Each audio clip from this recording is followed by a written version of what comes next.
Wow, thanks, Solange. You made me sound so good. I feel like I should take you everywhere with me. It's a huge honor to be here today with all of you, and thank you so much for taking the time to join today's webinar.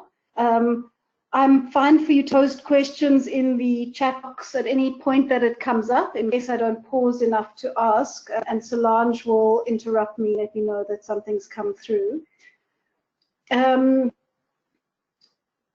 So this is a topic I think that's of relevance and importance for a lot of us, because most of the time we're not conducting reviews, but we're rather needing to read reviews and understand them. And because of the increased complexity in how reviews are being conducted, the questions that we're trying to answer, and the methods that are evolving, we thought we'd bring in this session around reading and interpreting a summary of findings table. So I'm really going to, let me take you through what I'm going to cover. So just a few disclosures. I have no particular conflict of interest in respect of this presentation. And some acknowledgements to fine colleagues who've provided guidance along the way.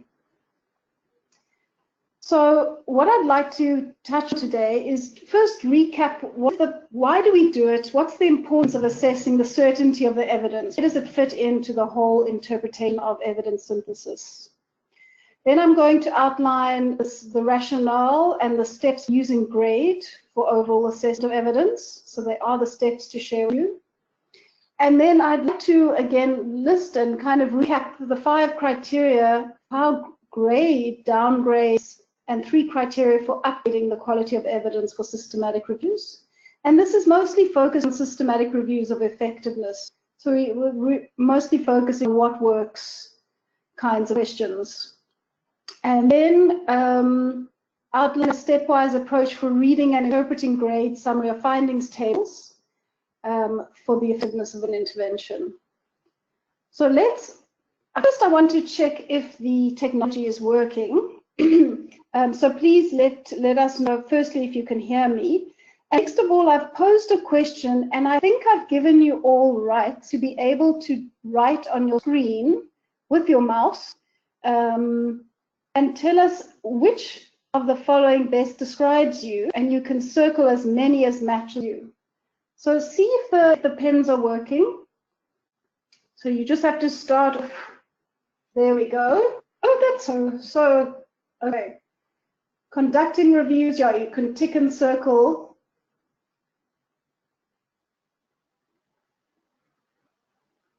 And you have many hats. Okay.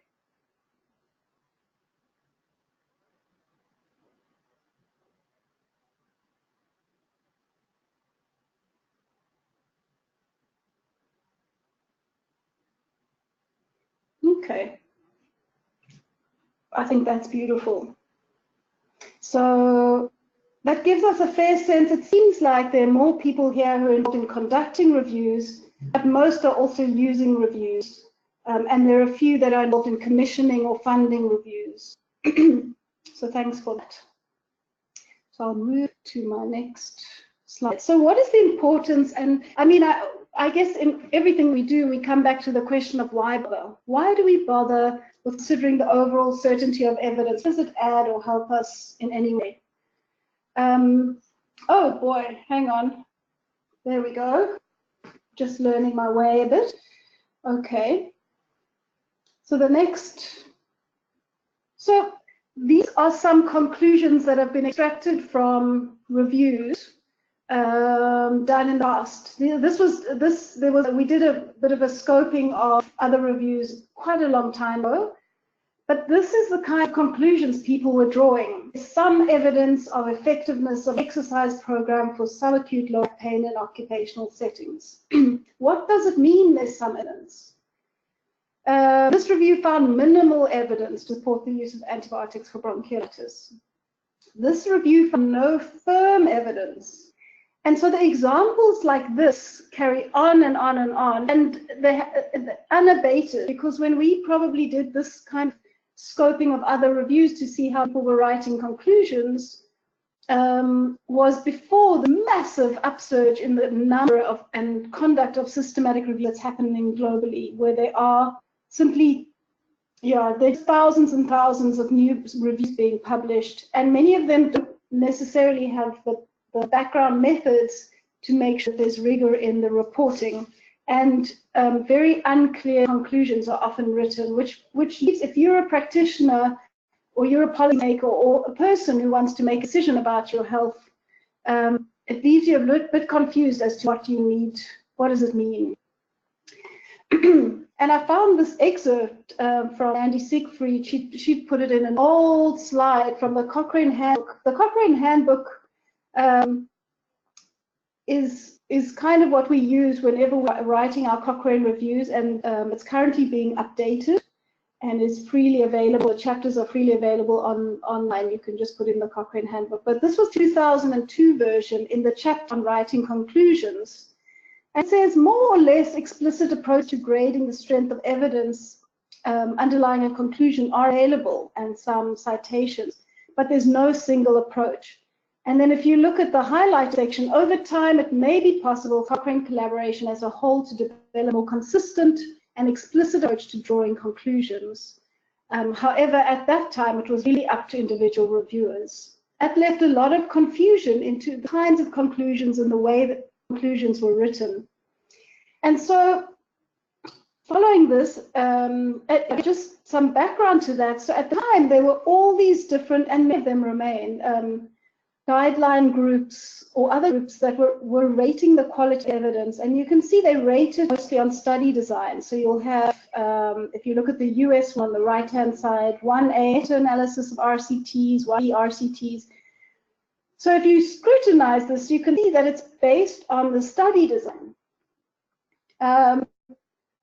But there are some shortcomings with that approach. So should study design alone be used to grade the evidence?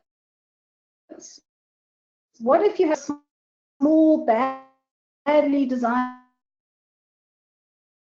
RCT? What if all the trials that you find have got very conflicting that needs to be sometimes best evidence that you can get in certain conditions or settings? And should that always remain as low quality? So these are the questions that many people around the world were thinking alongside Cochrane. And so it wasn't Cochrane who came up with the grade system, but it was a global collaboration of many groups of guideline developers, beginning in 2000, where they developed a single transparent system grading the certainty of evidence and making decisions. And now there are over 100 organizations using GRADE, and it's both for evidence synthesis, systematic reviews, and HTA, and for the process of guidelines. And if you're interested, there's the journal Clinical Epi is running a series on GRADE. So I mean, it's from 2011, I think. The original series was in the BMJ. If you would like it, I have the first 10 articles, I think, in a pack, which I'd be happy to send to you. You can just let us know this is of interest. So I can hear that someone might not be muted that might have joined. If you just mute yourself if you're not talking yet. Okay, so moving along. So we came up with a system, and so that's what I want to share with you a little bit, is that we're trying to kind of work in a way where there's consistency and standardizing of how we do it within the nuances of the many different fields that we work in. So there are steps for the grade process, which are, oh, hang on, let me just clear my screen. So the steps are as follows. There are 5 main steps: formulating the question, selecting the outcomes that are important for decision making, rating the outcomes for importance, extracting outcomes, and then the synthesis and interpretation. So grade is not only about the synthesis part. It actually starts at the point of formulating question, and I'll run through that in a bit more detail. So the first one is formulating the PICO question, and I know all of us who've done reviews or have been involved in guideline, other things, we learn from our own mistake, where if question isn't crystal clear, we can end up going in circles, and it's not good use of time. Particularly in views where I haven't specified certain components of my question, the population intervention comparator outcome. That's the format we use a question. Sometimes leaves me wondering if I've answered a question. So it's critically important that this is done well, as is done a priori, as before you start the work. It saves resources in so many ways. It limits the scope, so you're very specific about what you're interested in. It informs the search strategy. It guides the data extraction so that you're not collecting a whole lot of unnecessary data, and helps with formulating recommendations. If you know exactly what your outcomes that are important, it helps with the formulating of recommendations. And importantly, in the conduct of a review, if your a priori PICO, your question set up before you start your review is very important, so that you don't run the risk of selection bias in your own review. And by that I mean, the issue is what people tend to do is they leave the outcomes a little bit vague, and so end up reporting what others have put forward, or what authors writing in that field have put forward, rather than thinking through the outcomes. Let me just go to the next slide, because it talks about select outcomes.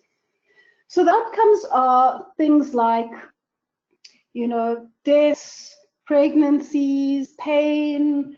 It could be quality of life, it could be cost issues, it could be feasibility outcomes, but in effectiveness realm, so for example with HIV, we sometimes look at viral load suppression. So being very specific, if I'm talking about viral load suppression, at what level of viral load? Is it a viral load of 50? Is it a viral load of 400 or what 1,000? Being very specific about the outcomes that we think are important. And it's not just about what's important for the guideline panel, for the review team. It's really about thinking, what are patient important outcomes? What are the outcomes that are critical for policy making and decision making? And that comes to that first point there, determining the perspective of the author team or the guideline panel. Is this about an individual decision, or is this about a public health or population level decision? And that perspective changes how you choose your outcomes. And GRADE rates the quality of evidence for each outcome. So if you imagine you have 10 trials HIV and you're interested in viral load, on HIV treatment, for example, and you're interested in viral load, not all the trials they have reported viral load. So it would only be those trials, the 10 trials that looked at the right PICO, only those trials that reported that outcome would be included. So that's why GRADE rates the quality of evidence for each individual outcome separately, because the quality is likely to be different. And choosing the important outcomes, I've really mentioned this already.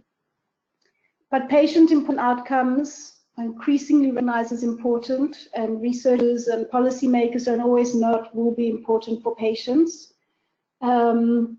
Include outcomes that are clinically or in the setting important, regardless of whether you have results or not.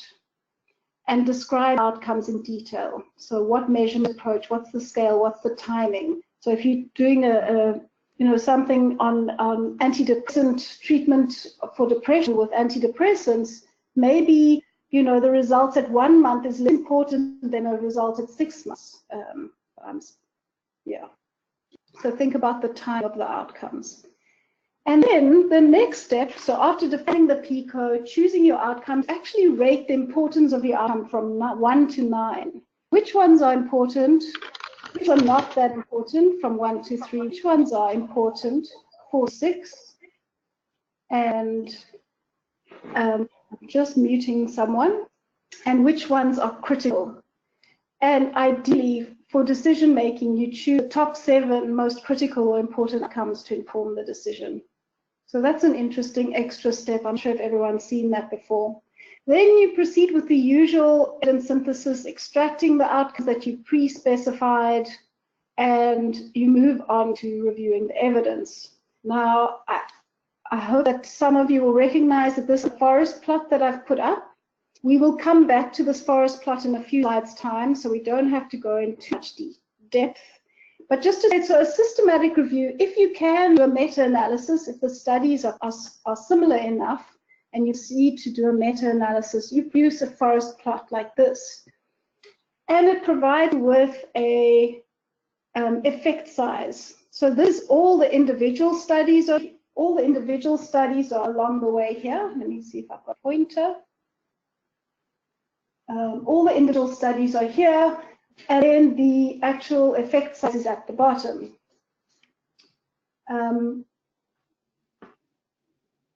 But there's some issues with this, because now we can only see how big the effect is, or maybe is, but there might be some factors that make us think that we're not so sure about that. So you think about studies being done. This is a topic on how effective are incentives, like giving rewards for increasing smoking cessation in pregnant women. And there seems to be an effect of a 2-point-fold increase in smoking cessation. But what about the studies might lead us to not be as certain about this effect?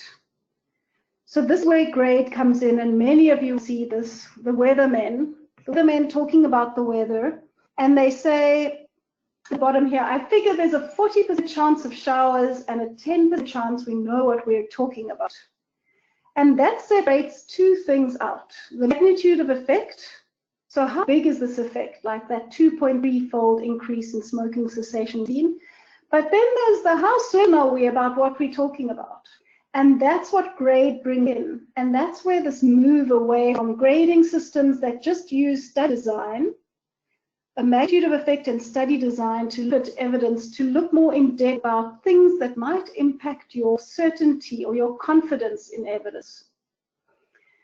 So what is this certainty of evidence about? So for example, are the research studies well done? They're not all well done or adequately sized, and we'll come to that. Are the results consistent across studies, or are they inconsistent? So studies in different countries or different settings found something different, and why is that? How directly do the results relate to our question? If I'm interested in rewards for smoking cessation, and I'm interested in kind of adult males who are using other substances, and the only evidence I have is from pregnant women, that would be indirect evidence, because it's not exactly the same population of interest. Is the effect size precise? So that is about precision, or is this about random error? So how precise, how confident are we in terms of the numbers? And are these all the studies that have been conducted? Is there negative reporting, as in people have not been, or there's lack of negative reporting? Some papers are not found for whatever reason, not published or not found. And finally, are there other things that indicate that we should actually believe the results even more? So very large effect. Or there's a dose-response relationship. So the more you give of something, the better the person does, which indicates that it's more likely that you can be certain. And so that takes us to the fifth step of grade. So we said there's developing the eco, choosing your outcomes and specifying them, assigning them from 1 to 9 in terms of important, not important, and critical, conducting your evidence synthesis, and finally it's creating your summary findings table. I think the beauty of the summary findings table, and I'm going to come back to the slide as well, or to this summary findings table again, but is to say that anyone who's ever tried to read Cochrane review or many systematic reviews, they're just very long. They're very long, and I maintain that no one ever read one of my Cochrane reviews except me, because it was so long. And you know, if you're a decision maker or a clinician and you need to pick out the same points, where do you go in this review, know that it's credible, and to use it? And so the beauty of the summary of findings table is that this is a place where everything, all the key findings of the review are actually captured within this table. So if you base the review and check that it's good enough quality, you can turn to this table and it should be a credible display of everything you need to know for key outcomes that were pre-specified in the review. So that's quite cool. And it should capture everything from question, What are the priority outcomes? The studies and participants tell you about the relative effect and absolute effect and the certainty of evidence. So it's really all captured in here. So it's not easy to make a good sub-findings table because it takes a lot of thinking and holding of a lot of the studies in mind to convey the kind of information. So coming back to grade, as many of you will know, you can have high, moderate, and low quality evidence. High means that further research is very unlikely to change our confidence in the estimate effect. Moderate is that further research is likely to have an important impact on our confidence in the estimate, the effect, and may change the estimate. Low, further research is very likely to have an important impact on our confidence on the estimate of the effect, likely to change the estimate, and very low, uncertain one way or the other about this. How grade likes to put it into words is something I'll show you in a little bit, because that's what comes through in the summary of findings table. So I said that I would recap on the grading up and grading down. So I'm going to just push on over here and then we'll take some questions in a little bit later. So just to remind you just about the forest plot. So the forest plot also captures a lot of information, but it doesn't capture the next stages of our confidence in the estimate. So it gives you the PICO, the question. So this review is about incentives for smoking, and its incentives in pregnant women smoking cessation, and the outlay smoking cessation at longer follow-up. So do incentives work for pregnant women to increase smoking cessation? It then tells you, so each of these studies along the left-hand side, just to recap this, where all the studies are captured. And here there are 1, 2, 3, 4, 5, 6, 7, 8, 9 individual studies. And each of the studies links across in one line in the review.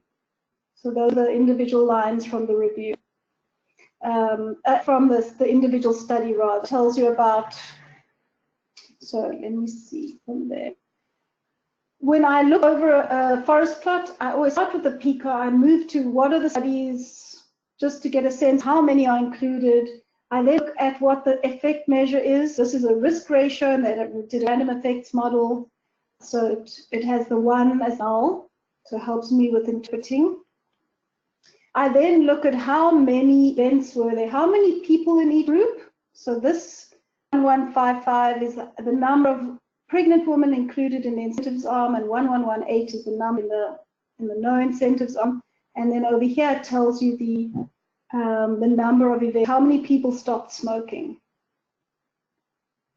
And then I start to scan through and see, okay, what am I seeing here? So each line represents an individual study with the block being the effect size, the size of the block tells you how big the study was, and the line go through it is the confidence interval. I see, do they overlap? Are they all going in a similar direction?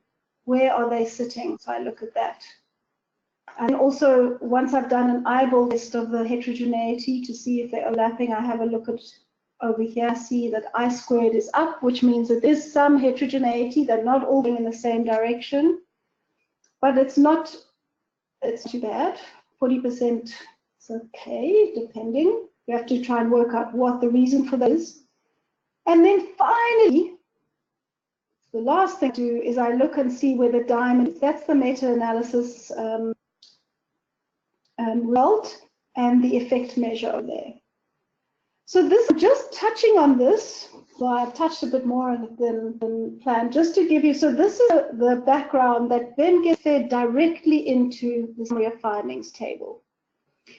But based on that magnitude of effect 2.3, you need to think, when am I going to, what makes me certain or uncertain? And the way grade works, they say a body of evidence starts high, but there are 5 factors that can lower the quality. So risk of bias, so lack of randomization. As soon as randomization goes away, there's confound and other issues that come into play. Inconsistency or heterogeneity, are the studies showing going the same direction or not? So, indirectness, is the question they're asking the same as the question I'm asking? Imprecision, that is the confidence interval and the number of events, and publication bias were all the studies found. And then you can even upgrade if this is mostly done with observational studies. And if you find a very large magnitude effect for observational studies, you can upgrade. If you're expecting bias to take something in one direction that goes the other, then you can upgrade, and if there's a dose response gradient. So these are all aspects for downgrading and upgrading. Let's look back at this first plot. So the question with imprecision is looking at the confidence interval, looking at the number of events and the number of people that were included in the review. For risk of bias, we risk of bias appraisal of included studies. We look at inconsistency to see how high is the I-squared. Can we explain why there's heterogeneity, why studies are showing slightly different answers? We look at publication bias, which should always be suspected if you're only finding small studies. Small studies should usually be scattered around positive and negative findings. You also suspected when there's a for-profit interest where people might be withholding results. And finally, for indirectness, you look for, is this the population of interest that I'm interested in for my own question that I'm asking? And just to recap, so the initial level, if we look at, you establish the initial level, randomized controlled trials start as high certainty, observational studies start low, and then you can lower your certainty of evidence if there's risk of bias, inconsistency, and all of these other factors. Then it might go from high to moderate, low, very low, and if you want to, you can increase the certainty. So what this means, so what we've already we've looked at this slide, which I want to reiterate, that high quality is based on all of these factors, and those factors are empirically tested and checked and chosen as the factors where you might have, where effect sizes might go in an opposite direction if they're not considered. By which I mean that's the areas where we should be worried about the certainty of our evidence, because it's been empirically found to be the case. So how we put this into words, high quality means something does work, or the outcome of interest does apply. For moderate, it probably does. For low quality evidence, it may do. And for very low, we don't know if it does. And you're going to see this language. So you can imagine if you had a guideline in front of you and it said, if you've got tonsillitis, you should take penicillin. But if this evidence is less certain, for example, for an ear infection, it says if you have an ear infection, you may consider, or you should probably take. So the language changes, and this is key in both reviews and guidelines now. So let's move on to reading and interpreting a summary of finding table. Now I'm hoping that you can all see this. It is for the topic for that first plot that went into in quite a bit of detail. It was for that it's for that forest plot, and so everything should be captured here. So what you should see is the question, the PICO. So this is in pregnant women who smoke and incentives. Down the left-hand column of a summary of findings table, you will find the priority outcomes. They've only chosen one main outcome in this summary of findings table, which is unusual. You can choose up to 7. You have your relative effect, which is exactly what we saw in the forest plot, and here it is. You see how many participants and how many trials, nine trials of 2,273 participants. And you see what grade likes to add in, and lots of ways of doing this, both graphically in pictures using percentages, or this, the typical way to do it is per 1,000. They give you the absolute numbers so that you can see the difference in people who didn't receive incentives was 72,000, and those that did were 170,000 were able to stop smoking. That's 100 more people, 1,000 were able to stop smoking with the incentives. And that becomes very important when making a decision on a population or public health basis, because that can be considered along, like how expensive is it to offer the incentives, how expensive it is to look after pregnant women who are smoking, and all the kind of disease things that are related to smoking. Okay, so the absolute numbers are key. Then you look at the quality of the evidence, and this one is moderate. And then, very importantly, there's always a footnote explaining the summary of findings table. And here they basically refer to risk of bias. There was a problem with bias, which is why they rated the trials down from high to moderate. And moderate, if I were to put it into words, so there's moderate certainty evidence that there's a 2.3-fold increase in smoking cessation in women who received incentives. Did I say that probably a 2.3-fold increase? So the word is probably when it comes to moderate certainty evidence. So all of this is in there. What is PICO? The top outcomes, how many studies, how many participants, the effect size, evidence certainty. All right. So that was the ones to introduce it. I've chosen, we've got a new editor-in-chief at Cochrane, Carla Suarez. So I went to look for one of her reviews to make sure she was showing us best practice, and indeed she is. So I'm very happy to show this table. She's been doing reviews on vaccines for a number of years. And this is particularly about the rotavirus vaccine for children.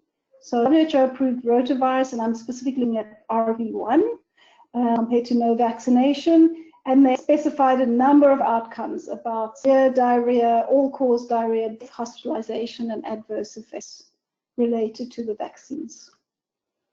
So this is a typical summary of findings table in the new Cochrane review book, and you can see everything that they have covered in this vast work in doing the review, in the synthesizing of it, is captured over here. So you have your PICO. What's the PICO? It's stated there. You have your column on the left, which outlines of the outcomes that have been chosen. It tells you the number of studies included per outcome and the number of participants. It tells you the relative effect that comes from the forest plot, but it's also captured here. And then you have your absolute numbers. So assumed risk is basically the baseline risk. If you did receive the vaccine, 13 per 1,000 will have a severe case of rotavirus diarrhea, as opposed to if you did get the rotavirus vaccine, you'd have 2 people having severe case of diarrhea. And it do the absolute, so you have 11 fewer cases.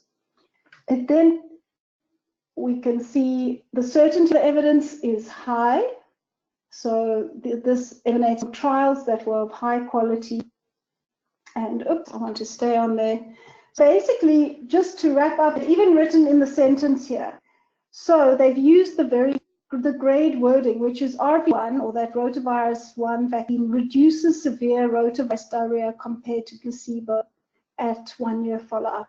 So this indicates that more research is not needed on this topic. And that comes across the wording when I read it.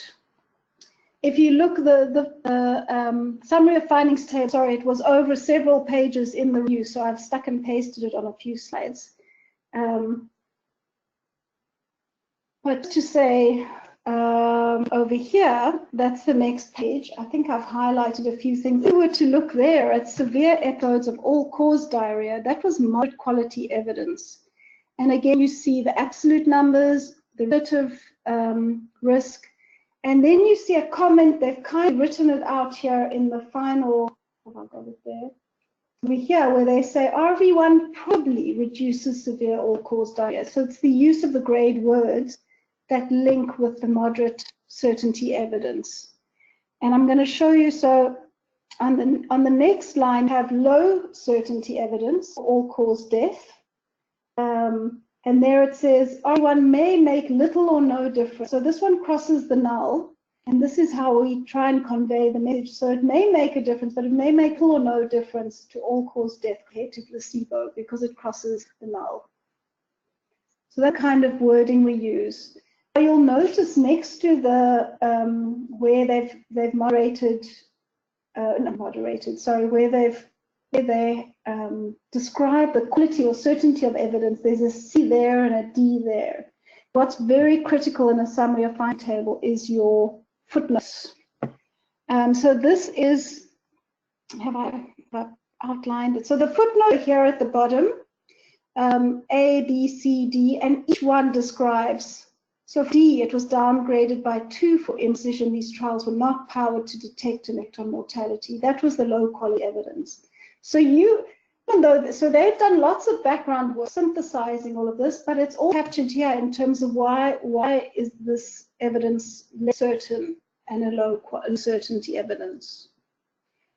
So that really captures 2 summary of finding table examples and just reiterates the use of the summary finding table as a source where it captures everything, and where high certainty evidence implies that something does work, for example. Moderate is that it probably works, but further research might be needed. Low certainty that it may work, and very low is we really don't know. And I don't know, but as I've been becoming more familiar with using this, it makes me have a better grasp of the evidence base in trying to interpret it for use and also to convey it. So now, I don't know, this is a kind of a question to recap some of what we've talked about. So I have a hypothetical scenario here, and I'm to ask you, and this will be using your pen in a bit, but what factors will decrease your certainty in the result of this systematic review? So the results, so let me tell you about the review topic. I'm moving on to a new topic. Hope that's okay. So you reading the results of a review, assessed a new drug called Hypnos for first-line treatment for high blood pressure. So it's people presenting for the first time with high blood pressure, and the results found a 15% decrease in heart attacks when compared to standard high blood pressure medication. But draw a line between the grade factor and the related box. Let's start with box number 1. So I'll read box and then I'll ask you to write with your pens and draw a line from which of those factors you think links with this. Box number 1 is, the study systematically include patients with higher blood pressure in the standard treatment group. So they systematically did something different so that they actually had slightly sicker people with higher blood pressure in the comparison group, not in the new drug group. So I wonder if anyone wants to be brave and draw a line for whether you think it's inconsistency, indirectness, risk of bias, imprecision, or publication bias. Yeah.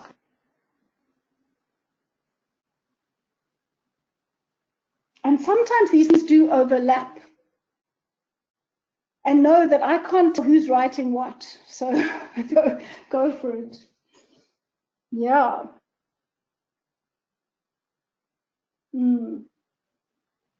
Yeah. So what this one is about, so this, you can see that, you know, I talk theoretically about all these factors, but the nuances of trying to unpack it when you're reading a trial, you're reading 20 trials, is not so straightforward.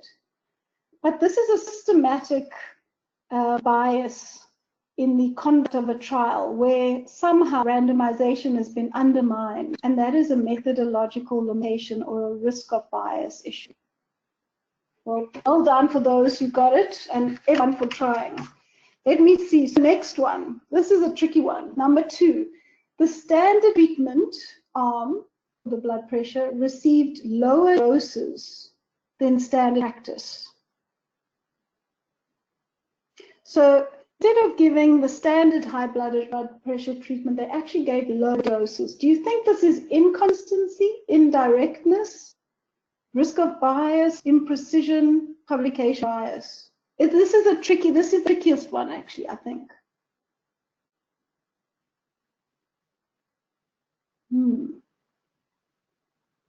I wish I could hear your voices instead of just pens. Anyway, so the issue here is that imprecision. It's actually an issue of, well, it might affect that, but it's actually an issue of indirectness, because it's not a fair control group. It's not a fair comparator if you change the dose of the control arm. And the question is, does this new drug work compared to standard treatment? And now you change the standard treatment. So in GRADE, we talk about indirectness if it's not directly applicable to your population, or they've done something in the comparator group doesn't apply. So I must admit that's a tricky one. What's number 3? Several small industry trials were not published, but were found on the clinical trial registries. Okay, great. Publication bias. So that's negative studies are not published because the editors don't want to push them, or the academics get tired of it, or maybe we all have some papers that are left unfinished. We can have another session on that another day. Okay, publication bias, exactly. So that's when you don't find all the studies. Number 4, the trial had small numbers each arm and only a few heart attacks, so few events. And that links more because that will affect confidence interval, and that relates to imprecision. And finally, I guess it has to be inconsistency, which is 3 trials found it worked, 3 trials found it didn't, and the other ones crossed the null. So that happens sometimes where trial results are going in different directions, and if that means there's heterogeneity in results, you have to work out why. So that was in a nutshell the 5 factors test. A bit of a tricky one. Anyway, you can tell me afterwards what you thought. Feel free to write an email.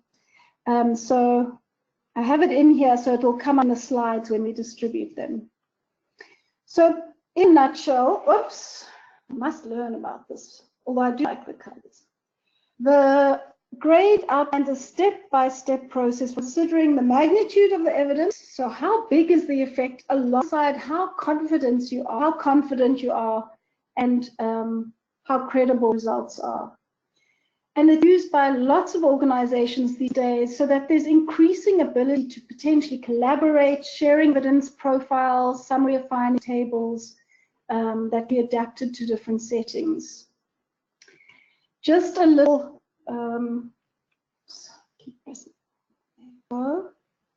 just to mention that earlier this year, Tara Young from the Center for Evidence-Based Healthcare and I, and Holger Schünemann from GRADE at McMaster, we launched the South Africa GRADE Network. And this aims to bring GRADE contributors together in South Africa to try and continue to build methods around GRADE activities, and basically build on the tons of experience that's around in the country. So this is a South Africa GRADE network of individuals. So you don't have to be an institution. Anyone join. If you're interested, you can contact Taryn and I on that email address below. And finally, a little plug for our national symposium next February. We'll be circulating dates soon, but we're planning to have a national symposium, which is on successes, challenges, controversies in evidence-informed decision-making, to also just bring together a network of people interested in evidence synthesis, and I hope you'll consider me. So I'm going to pause now, finally, and hand over both to Solange and to everyone else to see if there are any questions. Thank you, so much, everyone. Tamara. So if you have a question, you can unmute yourself and pose your question or type it in the chat box.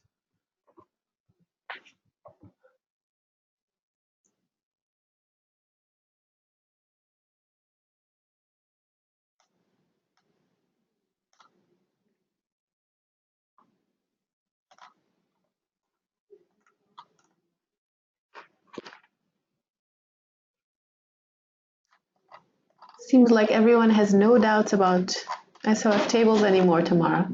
That's So marvelous. here's a question from Nancy. She's asked, would grade be relevant for reviews not assessing efficacy?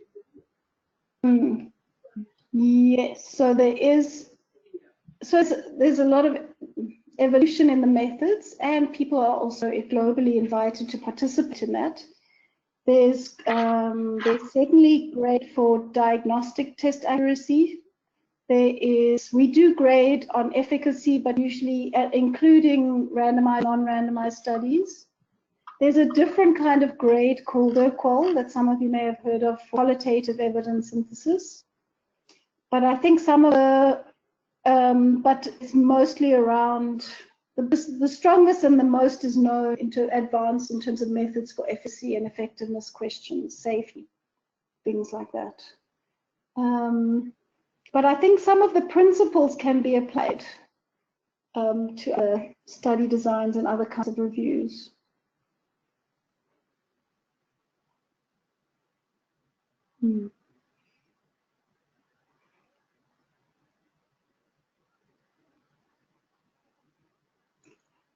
Yeah, it'd be really useful. I mean, even if you pop the chat box now, I mean, there's grade for diagnostic reviews. If people are interested in that, that's a topic that could do in future webinars or host workshops face-to-face if people are interested, or other topics. Network analysis, I think there's going to be a workshop on NMA next year in March. It will also cover both the conduct and appraising. So for those like the family meta-analyses, network meta-analyses, there's something lined up in Cape Town for next year.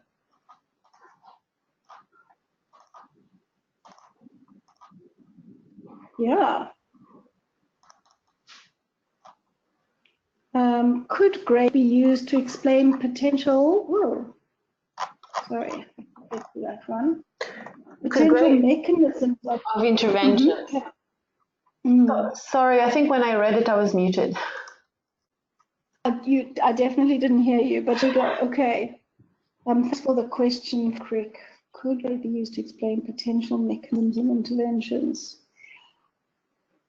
I don't have a direct answer. All I know is that having done grade now, which really forces you to unpick the nuances of interventions and the potential co-interventions and kind of everything that's happening around a complex intervention. It certainly helps you to delve a little bit deeper into understanding it in order to both synthesize it and also interpret. I get more upstream. We try and for those complex questions develop out of a kind of a logic model or kind of theoretical framework, which then informs it. But then once you do, grade really is, it informs a lot of how you interpret the results. And I think, yeah. So sorry, I can't answer it directly, but I think it definitely takes you a step closer to trying to understanding the intervention. But I'd love to understand the question more. And then there's a question from Waka on whether it's useful to assess non-randomized control trials like quasi-RCTs. Yes. So I'm always amazed that quasi remains in the handbook. Because Jimmy Mink and Nandy always told me that quasi randomized was like being quasi pregnant, and it's not possible. Either randomized or not, but I understand there are nuances. But is it useful for assessing non-randomized studies? Absolutely. So if it's an effectiveness question, there are ways of doing it. For example, like we were showing, so if it's a non-randomized, but it's still an analytical study, so a controlled cohort, for example, you would, because it's an observational study or non-randomized study, you would start the quality of that study would start low, and you could further downgrade it, or you'd upgrade it with a large magnitude of effect or some of the other factors. It does help. Yes, you can.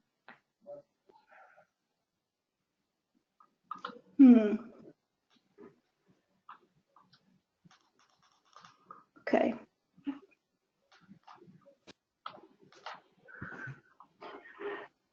So yeah. Yeah, it seems like there's no more questions. So maybe you've left me with a few that I need to go and investigate. So I'll give some more thought. And to say thanks, Solange, for inviting me to come and present today. And to you all for listening. Yeah. Thank you, Tamara. It was really interesting. Thanks everyone for joining, and we will circulate the slides and the link to the presentation afterwards. So thanks a lot and goodbye.